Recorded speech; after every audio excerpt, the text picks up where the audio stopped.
Obelisk of Karza and the Prothean sphere. That could be scanning stuff there. So yeah, let's quickly do that, and then we can focus on the Citadel in the next episode. So, Triodia. A modestly sized gas giant with an icy core. Triodia's hydrogen and methane atmosphere gives it a bluish color. It has 14 moons named after Sari virtues. Alliance Bulletin. Geth have been encountered in the Hekate system. All civilian traffic is prohibited. This doesn't make any sense. They are our friends now. Kerr. And the dry, desolate planet Kerr is temperate but supports little life above the microscopic level. Its Earth-like temperatures and gravity make it an appealing place to build habitation hideaways, attracting Batarian slavers and criminals who can't afford more luxurious safe houses on other planets. Its forgiving nitrogen-helium atmosphere makes EVAs possible with a minimal amount of equipment or breathing masks, and warm clothing is usually sufficient. Mining and other legitimate activities are few and far between on Kerr. The planet's crust is largely free of precious metals instead of producing kilometers upon kilometers of dolomite, limestone, calcite, and gypsum. Alliance Bulletin Geth have been found over here. Yes, the Geth were here. And Asteria. A habitable planet known for its arid sulfurous deserts. Asteria is colonized near the poles to avoid the uncomfortable temperatures that can reach 65 degrees Celsius in more southern latitudes. While the seas contain primitive animal life, little of it can live on land, leaving the soil to hardy plants that can survive in the extreme heat. Asteria is home to thriving human and Asari agrarian colonies, but little in the way of manufacturing or mining. The travel advisory, carbon dioxide concentrations can reach 2,500 parts per million, which is very high. Earth has 400 parts per million in Asteria's atmosphere. Citizens should carry supplementary oxygen for children and the elderly. Consult with local governments to discuss animal companion detection systems or other preparatory measures. Something that dies before you then. And again the bulletin about the Geth being here. What do we have there? Bofros.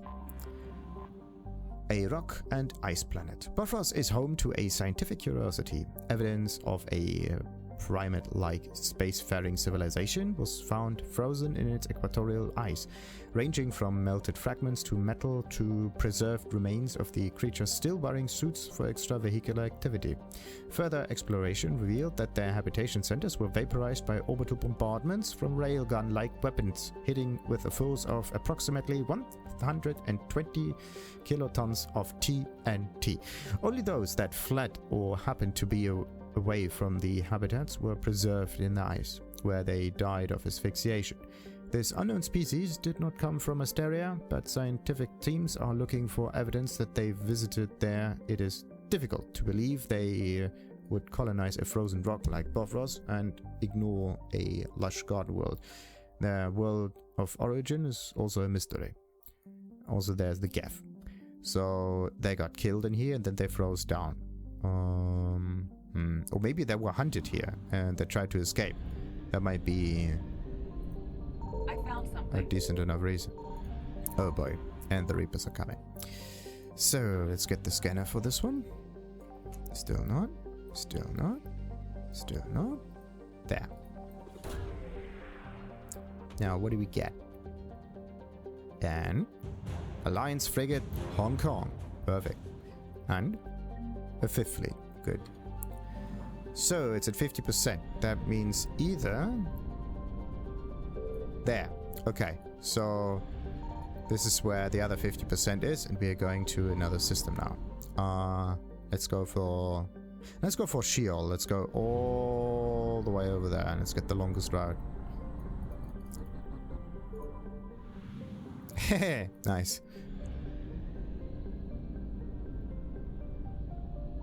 There's nothing. We're absolutely screwed.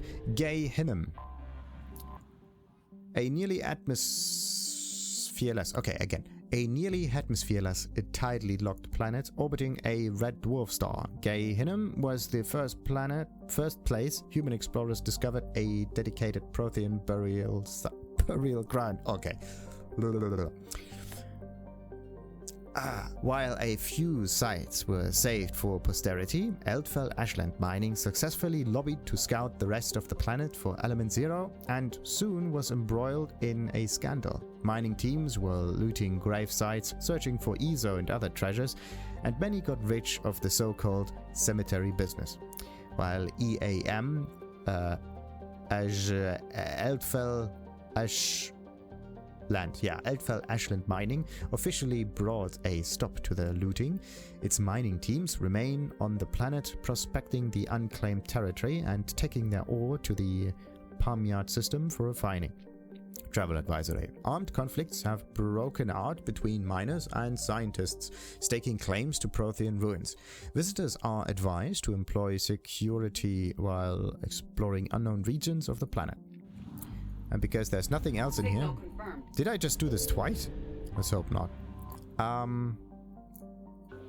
Because it's not one pulse, it's like a little pulse wave. There we go. Is it 100% or is there a hidden Prothean sphere? There we go. That's the thing. There was a Prothean sphere mission. Not really a mission. Oh yes, no, it was a mission. There is a consort on the Citadel in Mass Effect 1. And if you talk to her, she gives you an amulet. And this amulet can then be taken to the sphere, and then you use that amulet on the sphere in order to do something specific. And yeah, and this is basically the little mission with the sphere. I think it was this way around.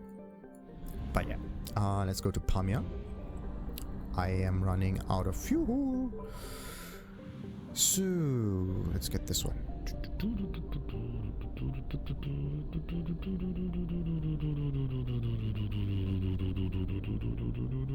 Ah, there's something. Okay, let's remember this.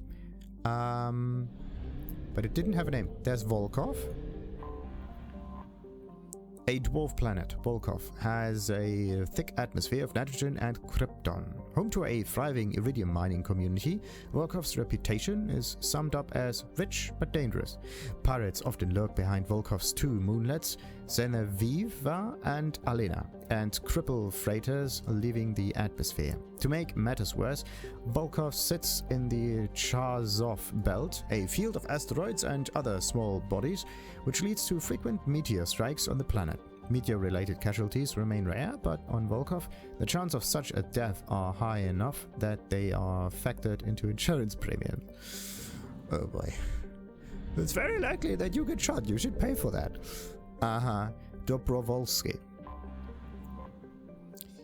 Another near-Earth-sized rock planet without much atmosphere to speak of. Dobrovolski is home to Altay Mineral Works, a local extraction company noted for its success in ESO refining. The planet itself provides aluminium for local fabricators, which are churning out habitats at an astonishing rate for a system that has no garden planets. With its ore supply coming all the way from the Sheol System, Dobrovolski is held up as the proof of the miner's cliché: where there's ESO, there's an economy. Interesting. So just because ESO is a very valuable, well, needed, the thing that makes it value is its necessity. So for some reason people want it, and that's it, the reason why it's valuable. And that's it. If people don't want it, its value actually decreases, right? If people want to sell it, its value decreases, which is very interesting. So if people don't want it and they want to get rid of it, its value decreases. So it goes up as long as you hold it, and as soon as you want to let it go, its value is dropping down. So if you understand the reason why people want it, you can understand if something goes up or if something is going to go down. Very interesting, at least for like physical objects. So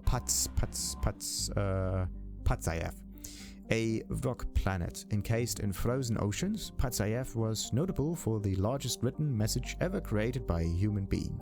Andrei Karza, a disgruntled miner whose fortunes were spent prospecting for ESO, used the mass accelerator cannon of a local mercenary group's A-61 Mantis gunship to carve a 208-kilometer long message in the ice saying "Zdes, niczego niet," Russian for "there's nothing here."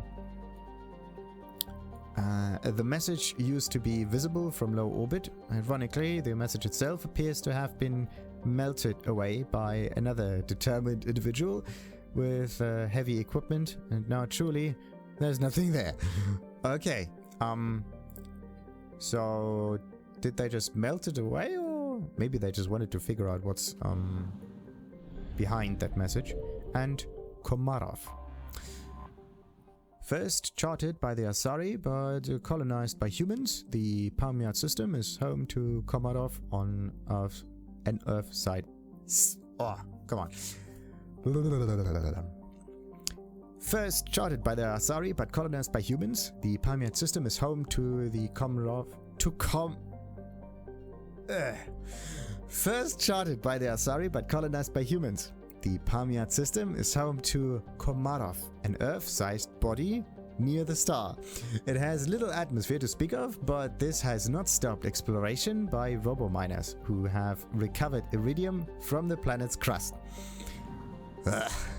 Finally, we got it. So we have 3 planets, one over here and a fuel station over there. I found something. There's at least the fuel station, and let's try to get... Oh no. There we go. Let's get Dobrovolski, and then we need the fuel, and then we get somewhere else.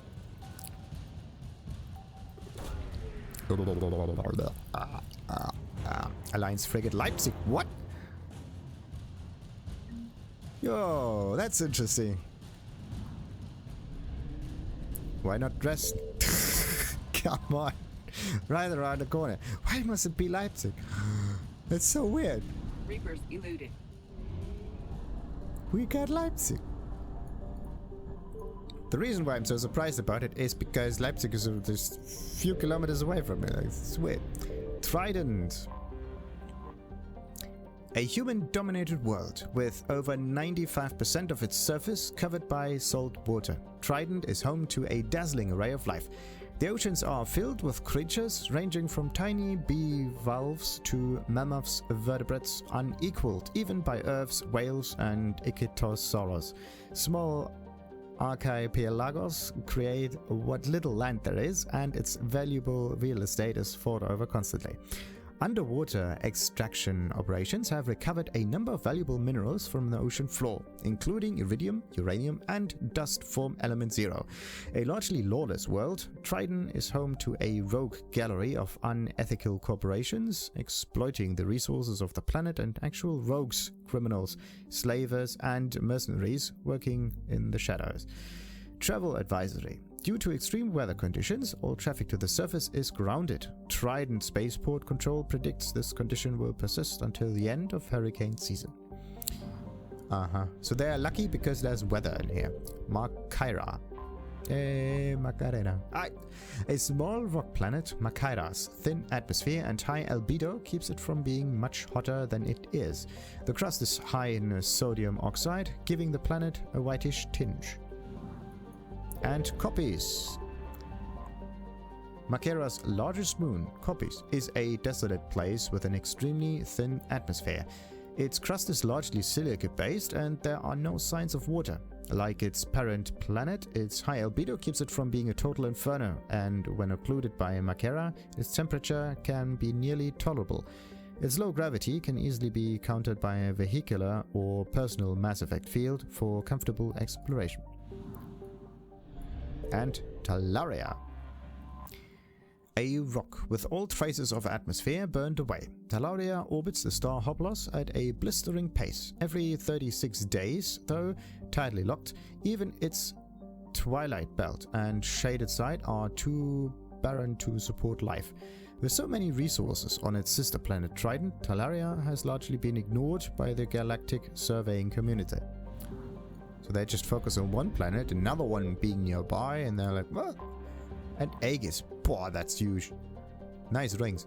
A hydrogen-helium gas giant, Aegis was the site of an unparalleled cosmic event. Roughly 1.8 million years ago, an extrasolar body about 200 square kilometers in size was drawn into Aegis' gravity well and struck the Jovian planet, blasting enough dust and material into orbit to create a ring. A ring. An urban legend has grown over this event. The story goes that if the extrasolar body, usually called a comet, was unaffected by the gravity well of Aegis, it would have coincided with an orbit of Trident and created an extinction level event on that planet. Prevailing scientific opinion holds that this is an exaggeration at best. In this case, the planet just stepped at the right direction, and then all of a sudden everybody was safe. So let's just check around over here and hope we can find a little bit of fuel before we go back to our mass relay. There doesn't seem to be anything. Yeah, there's nothing. Okay, let's see. Signal confirmed. There's a little bit on Kopis. And then we probably have to scan Trident. Oh, we are lucky, and this is 100%. Let's see. Obelisk of Karza. 50%. Okay, so either there's Trident. There is no... Oh, there it is. Okay, let's do this quickly. On the far left side, somewhere where you usually don't look. And be gone. So, this thing... Did I? No, I didn't. Oh, I was lucky. Alright, let's get the last little bit of fuel from this one. Is it enough? Ooh, sweet. I don't have to refuel. Sweet, sweet, sweet, sweet, sweet. Let's just check real quick. Nothing here. 100%. Back into the system.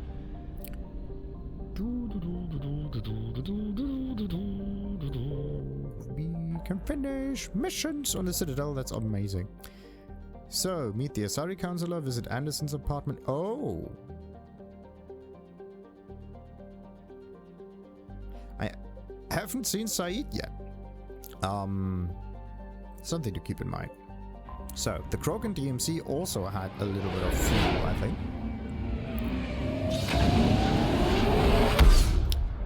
Let's see... Yep.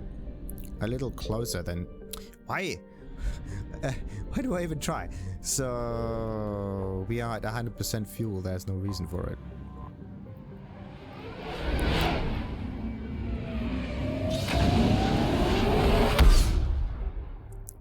Right. So now we are prepared for the next episode. A little bit. Why is it called Widow? Strange name for a system or an area that is supposed to be teeming with multitudes of aliens. Widow. As if someone lost someone over here. Weird system. Okay, yeah, we got some war... What are they screaming here? Anyway, we got some war assets. Yeah, what's the Leipzig thing? The Alliance First Fleet, I believe. The first fleet was stationed near the Sharon Relay. The SSV Argencourt was one of the Alliance... Nope, not the Argencourt. There we go. The SSV Leipzig was the first Alliance frigate to field test the Thanix cannon, a compact version of a Reaper weapon developed after the Battle of the Citadel. The Leipzig's captain was so pleased with the result, she gave her unconditional recommendation that the Alliance begin mass producing the cannon as soon as possible. Perfect! Yay! Okay, what else? The Fifth Fleet. The Fifth Fleet became famous across the galaxy after spearheading Alliance forces at the Battle of the Citadel. It was guarding Arcturus Station when the Reapers attacked. After a bloody and desperate battle, Admiral Hekate gave the order to retreat, sacrificing the entirety of the Alliance Second Fleet to give the Third and Fifth the chance to escape. The Fifth Fleet engineers are busy repairing its damaged vessels, grimly anticipating the return to Earth and revenge against the Reapers. Ah, the Hong Kong, that's the thing. The original SSV Hong Kong was destroyed in the Battle of the Citadel. When its captain flew her ship in front of the blast meant for the Dreadnought, the ship's frame was later melted down and incorporated into the framework of a new frigate, rebuilt as its successor. The fleet lost a third of its vessels, protecting this council during the Battle of the Citadel 2 years ago. Unfortunately, the Alliance did not have time to rebuild the fleet to its previous strength before the Reaper invaded, and the pair of entrepreneurs was persuaded to switch from creating financial programs to advanced weapon targeting VIs and to sell them to the Alliance just above cost.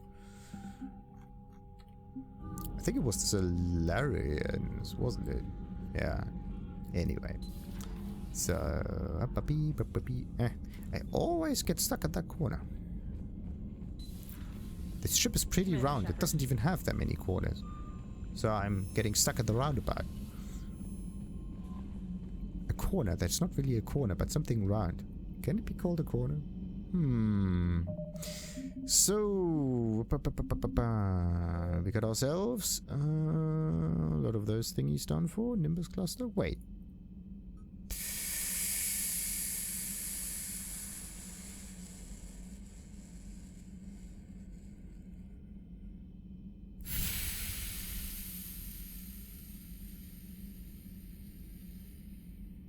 I do not know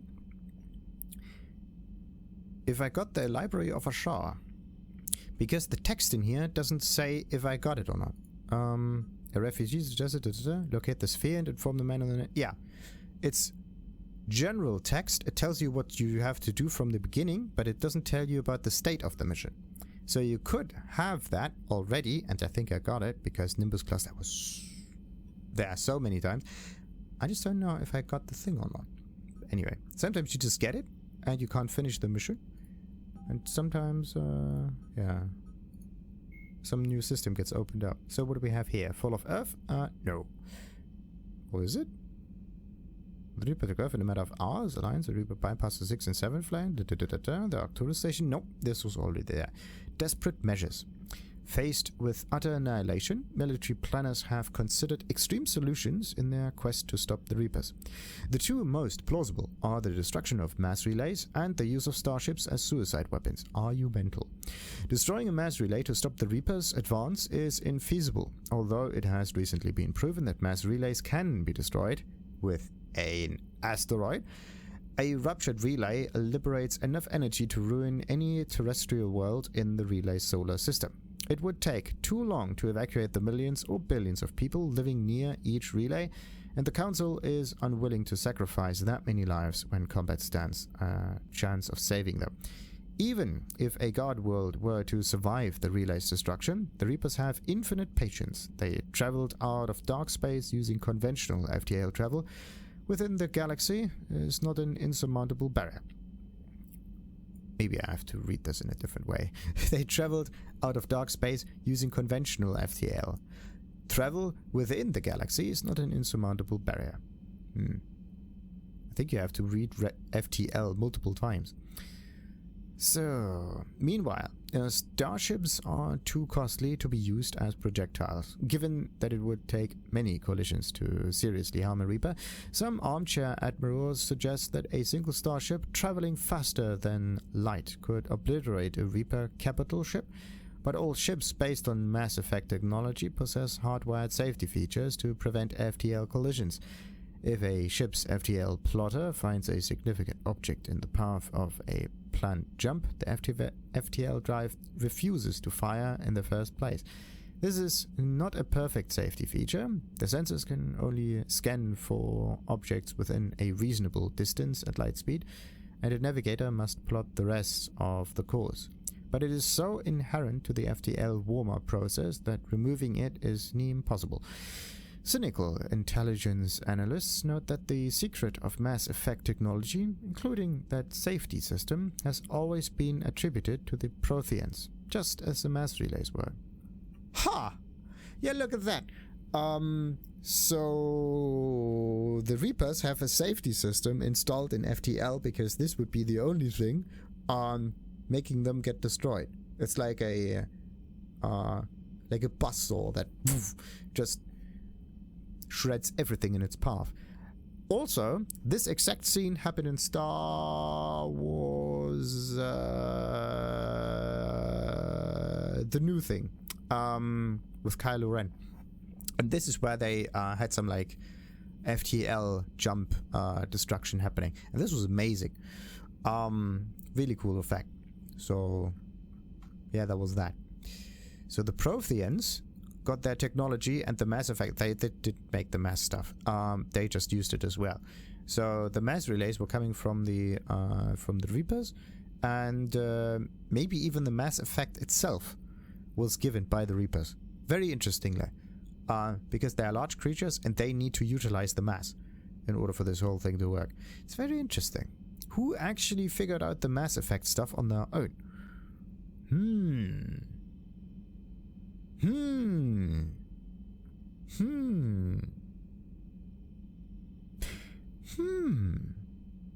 That's a weird one. Alright, so let's end this episode on a cliffhanger with side missions that we can finish on the Citadel, and maybe even a possible other mission that we can do there. I just don't know if we can do more side missions.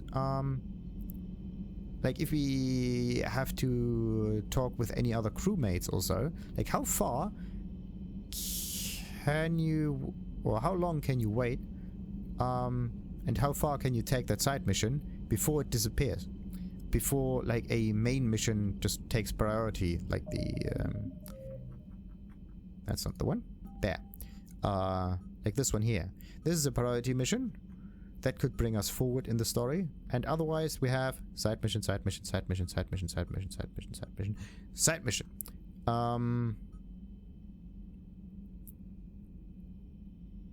Where's the thing with Admiral Anderson?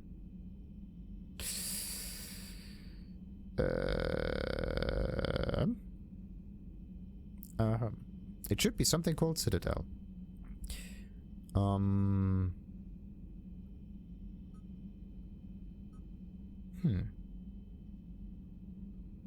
Shore leave. There, that's the one. The Normandy is due for retrofits, and the crew has earned shore leave. Bring the Normandy to the Citadel and visit Admiral Anderson's apartment. Yeah.